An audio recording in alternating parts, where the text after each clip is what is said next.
Hello out there and welcome to English Teacher Plays. We're looking at the sad story of Emily Burns. Emmeline Burns. Sorry, Emmeline Burns. And here's our new game. We're going to go ahead and start and see what's going on. My name is Toma Andrews and I am a victim of identity theft. Well, how do I know it's you then, Toma? How do I know? It's all Aunt Catherine's fault, of course. Most things are, according to Mom. Okay. Stealing Mom's favorite dress when they were both squirrel girls was bad enough, but stealing the name of her first and only daughter, now that's a low point not many of us can sink to within our lifetimes. I can. I've sunk way further than that. My name was supposed to be Amelia. Mama's always loved the name Amelia, though I don't know why. She wanted to call me Amelia if I was a girl, and Thomas if I was a boy, after her father. And then Aunt Catherine ruined everything. Aunt Catherine fell pregnant with her first child around the same time my mom found out she was going to have me. Their due dates were also very similar, only a few weeks apart. Though Mom and Aunt Catherine have never been particularly close, they spent more time together during their twin pregnancies than they had done over the last decade. They attended the same hospital for their checkups and went to the same support group at the Civic Center. And their rocky relationship improved over complaints about bladder infections, morning sickness, and uncontrollable cravings for anchovies, Mom, or smoked cheese, Aunt Catherine. Right? And then Aunt Catherine stole my name, and I have lived forever as skeleton. No, that's not what it actually says. Aunt Catherine is 1 year younger than my mom, but she always got things first. That's what Mom told me. She was the first to have her period, to pierce her ears, and to have a serious boyfriend. She was the first to have a baby, too. A baby girl. A girl called Amelia. Mom didn't know what to do, having her dream name stolen away from her so suddenly. She had half a mind to confront Aunt Catherine about it, but didn't in the end. She'd only just begun to repair her relationship with her sister, and she didn't want to ruin it. But she was still annoyed. She still is. Mom could have called me Amelia anyway, but the name didn't feel special to her anymore. Not when Aunt Catherine had used it. It's true. Names are powerful. In the end, after much deliberation, Mom decided to go with her second option, Thomas. Since I was a girl, however, Thomas was out of the question. Was there a female variant of Thomas, then? Thomasina, Thomasandria, Thomasetta? Maybe not. There was Toma, however, Toma Andrews. Right, and that's how I got my name. That might explain why I don't like it very much. My name isn't really mine. Like clothes that are 2 sizes too big, it doesn't fit me properly. It never has. That's because it was never intended for me. If I'd been called Amelia, would my life be any different? Would it change who I am? I don't know, because I've never been Amelia. I'm just Toma, the weird girl with the weird name. And my name isn't the only weird thing about me. I also have tentacles. Nope, it's not tentacles. Okay, so there's a lot of reading here. But I'm going to power through. Ever since I can remember, my mom has been obsessed with family history. She says it's like playing detective, peeking back into the past with only fragments of information trying to find the truth. Mom took me to the library with her when I was small, so she could keep a watchful eye over my little blonde head while she delved into the annals of her family's long lost history. There she would spend hours and hours searching through the online databases and old archives, on the hunt for articles about the Spencers, or the Kendalls, or the Lintons, or the Becketts, or the Bradfords. Fortunately, our family used to be pretty rich back in the day. Mom says it's a lot easier to research a family tree if you come from a wealthy background. There are more records kept on the comings and goings of the rich as opposed to street beggars and paupers. That's probably because of the money. She's right. Having more money means you get mentioned more often. Anybody ever heard of a guy called Donald Trump? Too much money. As soon as money is involved, people will pay attention to you. It was like that back in the 1700s, and it's exactly the same now. I remember that floor of the library was hard, covered in a dark green carpet that was uncomfortable and scratchy, and the walls were a dull gray like the concrete blocks in a multi-story car park. Though Mom got me a library card, I always got bored within the first half hour or so. There are only so many times you can reread volumes of Goosebumps. That's true. That book series is, never been my thing. Despite these inconveniences, however, I still found the stories Mom would tell me about my long-dead relatives interesting. The stories sounded like they came from the pages of a book, not real life, not history. My history.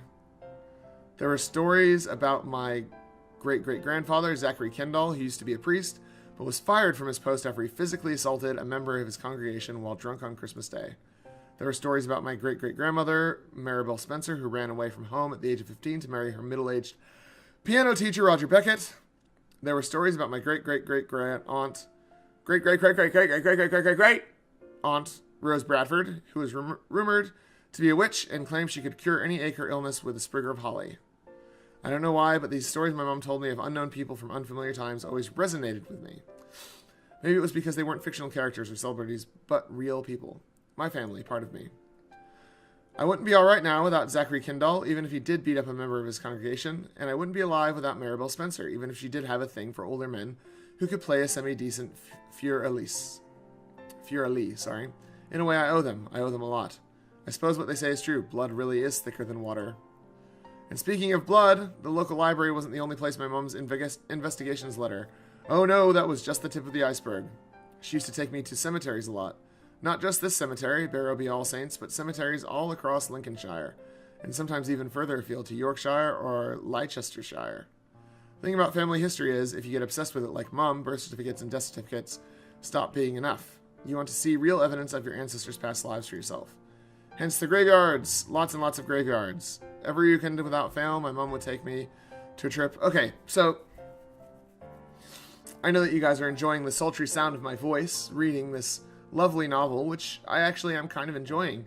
I am curious if it is just a novel or if there is any gameplay. So I'm going to go ahead and skip ahead and see if there's anything extra that I can show you. Because if you want to play this, it is free to play, I think. Pretty sure. And you can just go ahead and play it yourself. You can read this book yourself. So I'll go ahead and pause and we'll see if there's anything else. Ha! We're back. And there is something else. Unless this is just another text thing.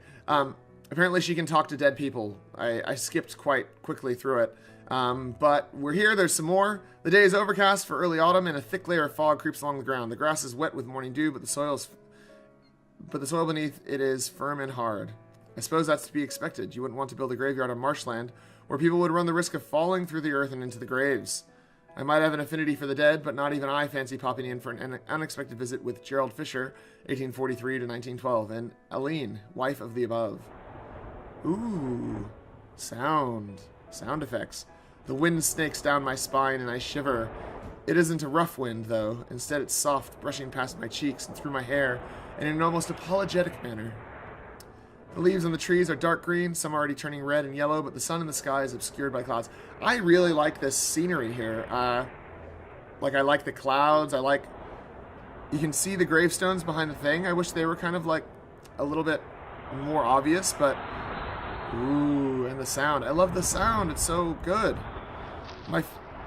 The sound effects. See, now this is a visual novel where, like, they've actually put some stuff in. I can hear her walking over the stray leaves. Just me, the wind, and the leaves. As I walk through these well-trodden paths, I pause examining each tombstone that catches my interest. There's something strangely inviting about these old slabs of stone, almost as if they were greeting me. And why wouldn't they? I come here often enough. They should know me by now. Any other mother would probably find their only daughter's obsession with graveyards unsettling. Fortunately, my mum is just as weird as I am, so she doesn't question it. She must know my love of graveyards is all her fault. Is this the protagonist? She's quite... yeah. I like that drawing. It's nice. Although her shoulders look a little bit too small or something. I don't know. Oh, she moved her arms. I nod my head in recognition as I pass each tombstone. Alistair Doncaster, Irene Douglas, blah blah blah. People's names. I wonder about these people, reduced to nothing more than names and bones. What lives did they lead? Were they happy, sad, or merely bemused by all the coincidence which led them into being? It was 1894. What was the world like back then? So she's like thinking, this is cool. Yeah. Not mine. Crunched the leaves and fell firmly against the... I don't know. It's hard for me to imagine it. As I walk through the graveyard like Alice sinking into Wonderland, nice simile, a heavy thought suddenly strikes me. What would it be like if I was already dead? Oh dear. I close my eyes, the cold wind blows across my cheeks, and I swear I can almost smell it. The earth in my nostrils, the scent of decay. Oh, that was like what it was like being dead. Oh, footsteps. I'm the only person here after all. At least I thought I was. Not anymore. Oh, someone else. Enchant. Her arms held by her sides, her eyes wide and blue. Oh, she's been choked to death. Oh, man, this game is so cool. Her hair is loose, light brown, her fringe cut just above her eyebrows. She wears a white dress, long and modest, which falls to her ankles.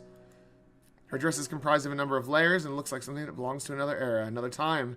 In England, when Queen Victoria was on the throne and the horse and carriage was still the main way people got about, and it was socially acceptable to wear bonnets in public. Right. There's something so unrealistic about her appearance, I can hardly bring myself to believe that she's real. Maybe that's why I'm doing something I rarely ever do. My curiosity unsticks in my throat, and I find myself asking her a question. She's dead. Are you going to a costume party? No, she's obviously dead. Are you referring to this old thing? That dress doesn't look like some old thing. It's expensive, right? I believe it was rather dear when Father first purchased it. However, I am not particularly well versed in the economy, so I could not give you an answer. Father? What kind of girl calls their dad father? Maybe I'm just biased because my dad vanished before I was even born. He couldn't cope with commitment. Alright, blah, blah, blah. What? Oh, I must have missed that when I was skipping through the intro. He asked her to sleep with him. Sounds far too dated. I haven't even touched on the other stuff she said. Oh, the girl smiles. Her face remains pale. Okay, well, anyways. This is the sad story of Emily Burns. I quite like it. There's a lot more going on here than in the other visual novels that we have recently had issues with. Check this out. If you like this art, if you like the sound, if you like the style, check it out. This actually feels like something worthwhile. Really well done. The only criticism that I could possibly lay against this is that opening cinematic, I mean, it's not a cinematic, but the opening, like, just wall after wall of text makes me, like, I skipped through a bunch of it, and it made me believe that there wasn't actually all this amazing art to go with your game. So maybe get some of that art in there to start with so that I know that there's all this awesome stuff later. Because at the moment I kind of feel like, yeah, if I hadn't been doing a Let's Play, I might not have skipped through that to get to this. So yeah, that's my only criticism. Well done. Enjoy, keep going. You're doing a good job. Thanks for watching. Like and subscribe, share, all that stuff. Play this game. Yeah. And make sure you check out Rampage's channel, where he is doing ridiculous things with Just Cause 2. That's a shout out for you there, Rampage. Enjoy that. Thanks for watching, and class dismissed.